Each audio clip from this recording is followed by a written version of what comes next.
Well, we got a high tide this afternoon that created some minor flooding across the area, and then we've got some big surf on our beaches. Yeah, and we have high surf advisory. That's going to cause some problems with coastal erosion. We talked about those bags they put up yesterday on Lido. We have a photo of that. They're doing their job in some respects. And also flooding being reported on Riverview Boulevard in Manatee County, also near the Robinson Preserve. Some of the roadways there and parks underwater, as well as Anna Maria Island. Let's get to the picture of Holmes Beach right here. Show you the high surf. This is a time lapse since earlier this afternoon. And you can see those high waves moving ashore there, crashing on the area beaches. We're going to start to see some southwesterly flow. Those waves will only get bigger, too, as heavy surf is being generated from this storm. Now, get a look at these photos that have been sent in. This from Mike Deninius from Holmes Beach earlier.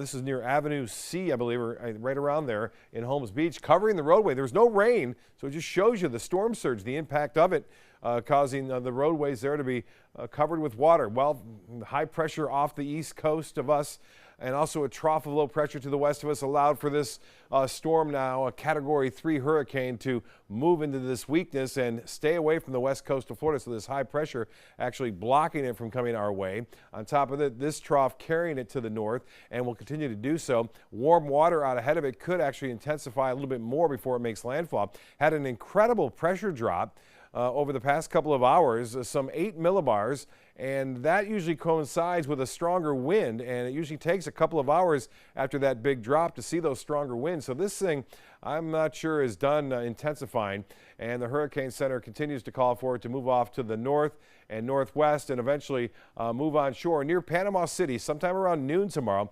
And everywhere from Panama City to the right is going to see a tremendous storm surge. And let me tell you something about storm surge. That's the most destructive force of a hurricane. You think it's the wind, but it's not. It's the storm surge. That's the biggest aspect as far as damage goes and loss of life as well. It's not going to be a big rainmaker in terms of 20, 30 inches. We could still see some 10-inch rainfall totals out of it, but we're not going to see the 20, 30, 40 inches that we saw with Florence and Harvey.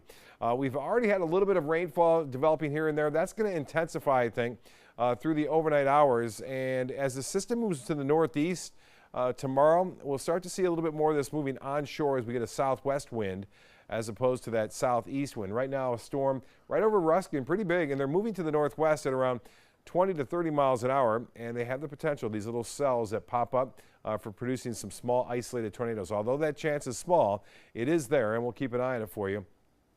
Through the night. We'll have someone here. Obviously, I'll be here during the early morning hours. Then meteorologist John Scalzi in after me, obviously, keeping you up to date if anything were to change when it comes to these storms. Now, as far as the forecast winds go, they're going to stay out of the southeast tonight, around 20 to 25 miles an hour. We've had gusts today up to around 30 at the airport.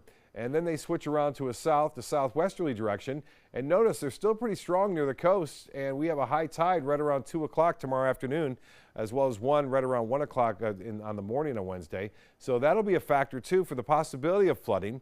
We'll see how that plays out, but right now we're calling for about a 2-foot storm surge to stay with us through the night and tomorrow.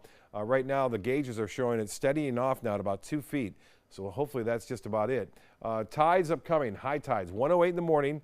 And then another high tide will be at 2:28 tomorrow afternoon, and that'll be 2 feet above mean sea level. That's the tides right now. They're called king tides. They're a little higher than normal, and it looks like that'll continue right in through the next several days. Well, not only do we have just Michael here, we also have Leslie. It's been around for over 15 days now.